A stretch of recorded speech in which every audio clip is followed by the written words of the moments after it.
In the heart of the Midwest lies the kind of town where life feels safe, predictable, and simple. A place where doors are left unlocked and everyone seems to know everyone else's name. For years, Dr. James Monroe and his wife Emily embodied everything this town believed in: success, stability, and love. But sometimes, perfection is just a mask. Behind the charming display of the Monroes' life lurked secrets so dark they would shatter not only their family, but the entire community. What started as whispers of infidelity spiraled into something far more sinister: lies, betrayal, and a disappearance that stunned everyone who thought they knew this perfect couple. This isn't just a story of betrayal.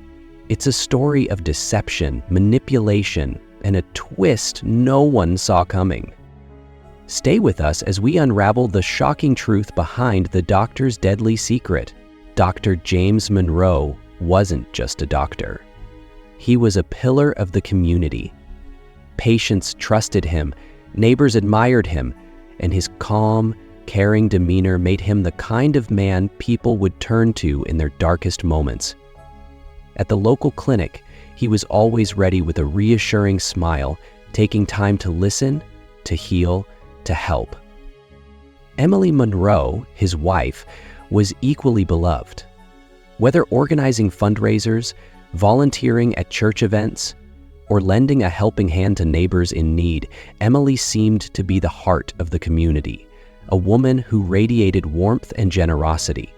Together, the Monroes painted a picture of a life most people could only dream of. But what if that picture-perfect life was only a show? What if, behind the smiles and public adoration, there were cracks that no one could see? While James's clinic stayed open late into the evenings, whispers began to circulate. Hints of missed family dinners and unexplained absences. Emily started noticing small, troubling signs: text messages that James would hurriedly delete, unexplained late nights at work, and an increasing emotional distance.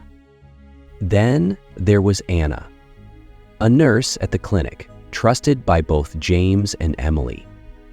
She was kind, hardworking, and always by James's side. At first, Emily didn't think much of it, but sometimes the ones closest to us are the hardest to see clearly. What Emily didn't realize was that her husband's long hours at the clinic weren't just about patients.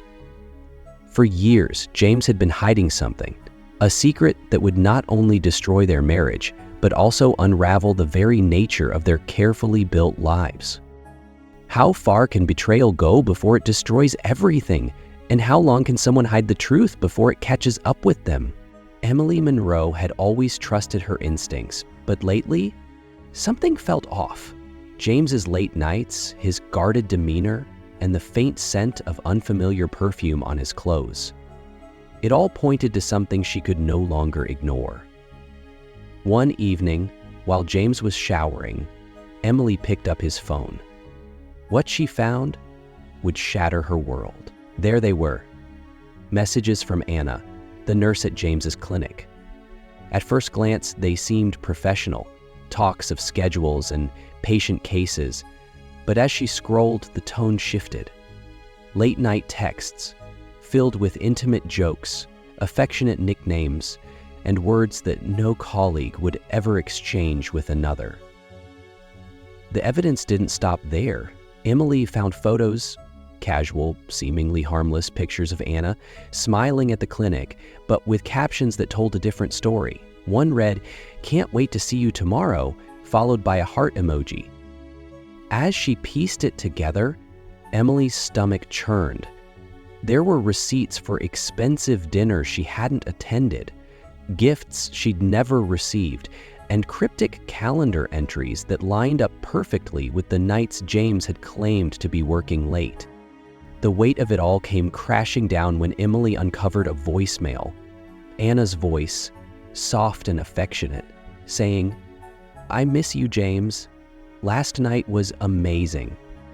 Emily couldn't deny the truth any longer. The man she had trusted, the man she had built her life with was living a double life. This wasn't just a lapse in judgment or a fleeting mistake. It was a betrayal so deep it threatened to unravel everything they had built together. That night, Emily confronted James. The house that had once been filled with warmth and love erupted into anger and accusations. She demanded answers, threatened to expose him, and refused to be silenced. But Emily wouldn't get the chance to follow through. Just days later, she vanished. No goodbyes, no notes, just gone, as if she'd been erased from the life she had so carefully built. When the police were called, James was calm, almost too calm. He expressed concern, shared that Emily had been under stress, and even hinted at the possibility that she might have left on her own. But as investigators began their work, whispers spread through the town. Emily would never leave without a word. She was too tied to the community, too devoted to her life there. Suspicion began to grow, but it didn't land on James. The investigation into Emily Monroe's disappearance initially turned toward an unlikely suspect, a local drifter who had been seen near the Monroe home just days before she vanished. Known only as Rick, he was a transient figure in the town, someone who kept to himself but was often spotted rummaging through trash bins or loitering near the outskirts of the community. Rick had a troubled history, marked by petty thefts and vagrancy. Though never violent, his presence in the quiet Midwestern town always drew wary glances. When Emily disappeared, eyewitnesses came forward, claiming they had seen Rick walking near the Monroe property late at night, just hours before she was last seen. Police brought Rick in for questioning, and his story only deepened their suspicions.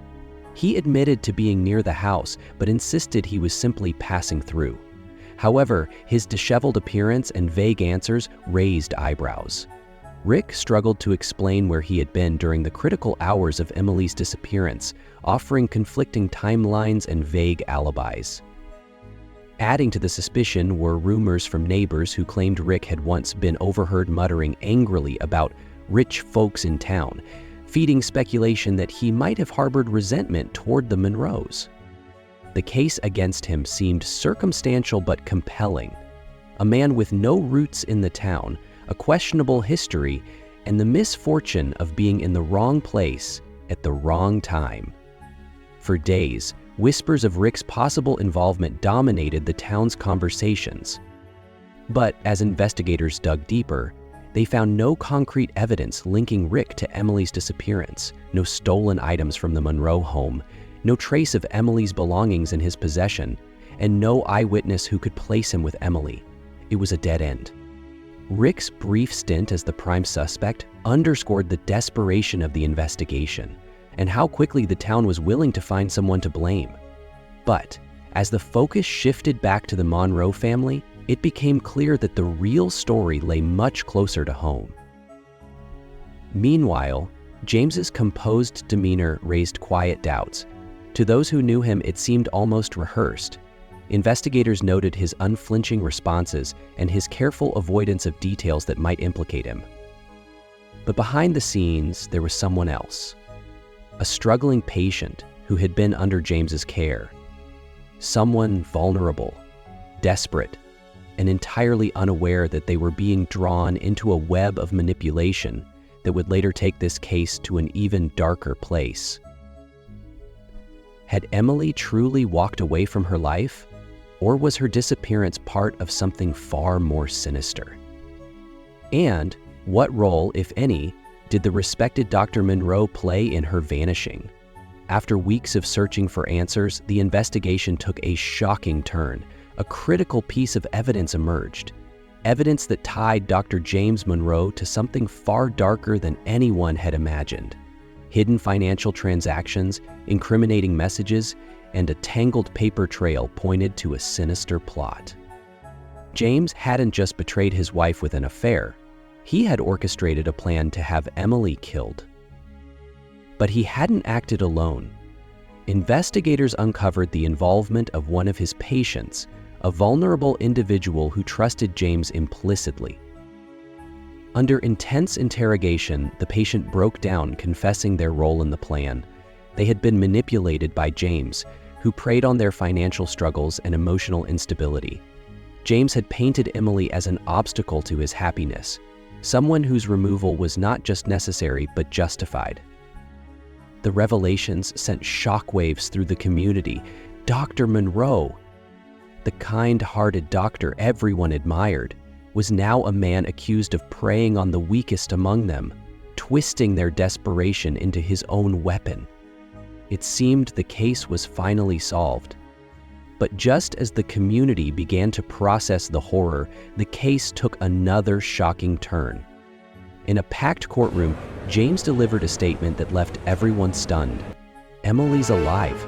She's framing me." At first, the claim seemed like a desperate attempt to deflect blame. But then, investigators began uncovering strange inconsistencies. Bank activity linked to Emily, credible sightings in nearby towns, and a pattern of behavior that suggested she might have staged her own disappearance. Suddenly, the narrative was flipped on its head.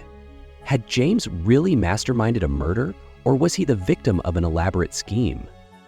The town was divided. Some believed James was a cold-blooded killer who had merely concocted a clever defense. Others began to question everything they thought they knew about Emily Monroe.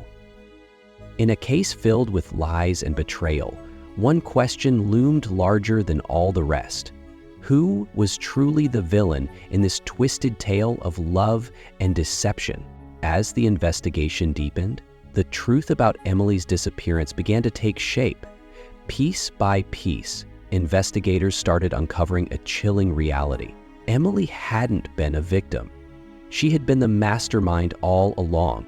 It wasn't until the full scope of Emily's actions came to light that the sheer brilliance and darkness of her plan was revealed.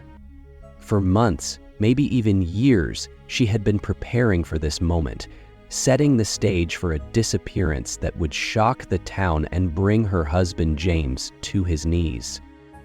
Emily's first steps were subtle, almost unnoticeable. She began withdrawing small amounts of cash from their joint accounts, never enough to raise suspicion, but enough to fund her escape. Each withdrawal had a purpose: a bus ticket purchased in another state, a prepaid phone bought at a convenience store, and even a fake ID created under an assumed name. But Emily didn't stop there. She carefully constructed a false trail of breadcrumbs, ensuring that when she disappeared, all eyes would turn to James. Witnesses later recalled seeing her speaking with strangers in public places, conversations that seemed innocent at the time, but were designed to be remembered. At a local cafe, she asked a waiter for directions in a way that made her seem lost and distressed. At the gas station, she lingered, making sure the security cameras caught her alone, filling up her car late at night. Then there were the planted clues. Emily left behind a broken bracelet in the woods near their home, knowing it would be found and used to suggest a struggle. She also staged her car to appear hastily abandoned, the driver's door left open, with a half-empty coffee cup in the console and a scarf draped on the seat. It was almost too perfect, too conveniently placed. But perhaps the most damning clue was her deliberate use of James's computer. Late one night, she sent herself an email from his account, a message filled with vague threats and accusations. Investigators would later uncover this email, believing it to be a critical piece of evidence linking James to her disappearance. As the pieces of her plan fell into place, Emily vanished, leaving behind a town desperate for answers and a husband who quickly became the prime suspect. But what drove her to such lengths? Was it pure revenge for James's betrayal? Or something even darker? A need to control the narrative, to exact justice on her own terms. The town would soon uncover the truth, but Emily's carefully crafted illusion was a reminder of how far someone can go when pushed to the edge. Still, one has to wonder, was this the plan of a woman scorned, or a master manipulator playing a dangerous game? The town, once convinced of James's guilt, was now in shock. How could someone who had been so beloved, so admired, turn out to be capable of such a calculated act? Interviews with townspeople revealed the depth of their disbelief. For those closest to Emily, the shock was almost unbearable. Her best friend, Claire, tearfully recounted their last conversation, a seemingly innocent chat about weekend plans. She seemed normal, happy even. How could she have been planning all this and not said a word? Claire's voice cracked as she struggled to reconcile the woman she thought she knew with the mastermind who had fooled them all. Then there were James's patients, many of whom had placed their lives in his hands. One elderly woman, Mrs. Collins, who had trusted James with her care for years, could barely speak through her disbelief. He was so kind, always asking about my grandchildren, always making time. How could someone like that be capable of... Her voice trailed off, leaving the question unfinished, the weight of her disillusionment too heavy to bear. And for the town's younger generation, the case became a grim lesson in human nature. A high school teacher recalled the sudden shift in her students' conversations, the whispered speculations about betrayal, revenge, and trust. They're asking questions no teenager should have to ask, she said. If you can't trust your neighbors, your doctor, your friends, who can you trust? The local diner, once a hub of laughter and camaraderie, turned into a place of hushed gossip and sideways glances. Regulars whispered over their coffee cups, dissecting every new revelation as if trying to piece together the puzzle themselves. I saw her just days before she vanished, one man claimed. She looked scared, but I didn't think much of it. Another countered. No, she knew exactly what she was doing. Look at how it all played out. But as investigators pieced together the final clues, one thing became clear. Emily's betrayal had gone beyond the affair. She had been quietly simmering with anger for years. The constant dishonesty, the long hours, the emotional abandonment, it had pushed her to a breaking point. In a final, tense confrontation, Emily's motives were revealed. She wanted James to feel the same despair she had felt for so long. She wanted him to suffer the consequences of his actions, everything he had built, everything he had worked for, destroyed. Her anger had festered into something far more dangerous, a desire to destroy the life they had created together, to take everything from him and leave him with nothing but his guilt. Emily's dark genius left the town in disbelief, her husband completely ruined, and her own future uncertain. As the case came to a close, one final question lingered.